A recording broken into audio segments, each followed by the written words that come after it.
Hello, I'm Pranavin San and today I'm going to be talking about my favorite book to movie or book to series adaptations. So let's just begin with the obvious ones here, that is The Hunger Games. If you didn't watch it or read it, we cannot be friends.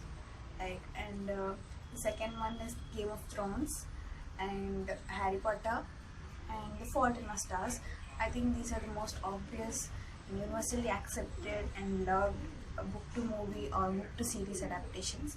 And so let's move on to my top favorite ones. So my number one book to movie adaptation is The Fight Club. The Fight Club is a shocking and a violent movie which is based on a novel Fight Club by Chuck Palahniuk, and it has like shocking and amazing performances by Brad Pitt, Edward Norton, and Helena Bonham. It's basically, the book and movie are basically about a dissatisfied man who is not so content with his capitalistic lifestyle, and he meets a carefree soap salesman called Tyler, and they both form an underground fight club, and that soon spirals out of hand and control, and it's a must watch for everyone. Like, everyone and anyone must watch Fight Club. But I must tell you, it's really violent and raw, and I don't know if it's for everyone, but I absolutely love it. It's my top favorite one.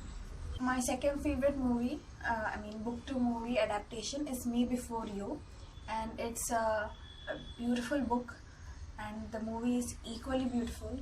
And it's about a girl called Louisa Clark who just gets unemployed, and she is like forced to accept a job as a caretaker slash companion to a paralyzed man called Will Traynor.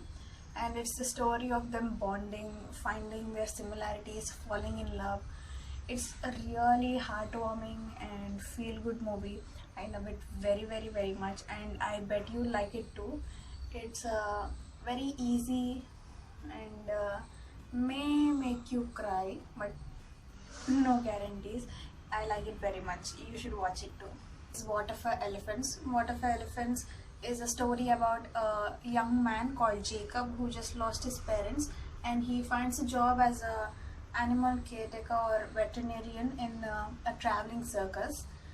The boss of the traveling circus is a very violent and unstable man, and his wife Marlena is the lead performer in the circus.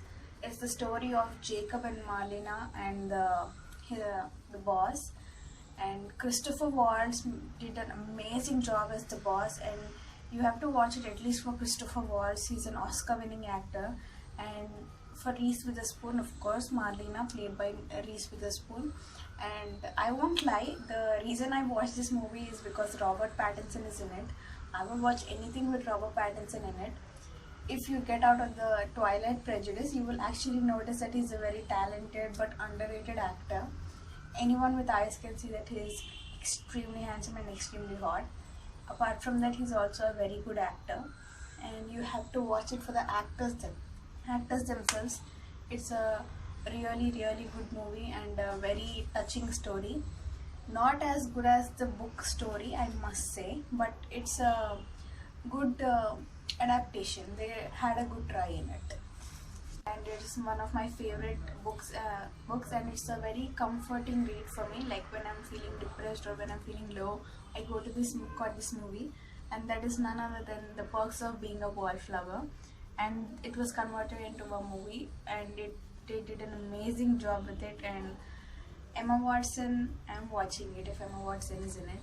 So the movie and the book is about a teenager boy called Charlie. He's 15 years old, and he is an extreme introvert, and he deals with the pressure of high school, his nervousness about it, and he makes some new friends in his seniors, and he learns to cope with the suicide of his friend, which happened a year ago. And the movie is really, really comforting. You can relate to it so much, and if you read The Perks of Being a Wallflower, it rewards you with even more good book recommendations in the story itself.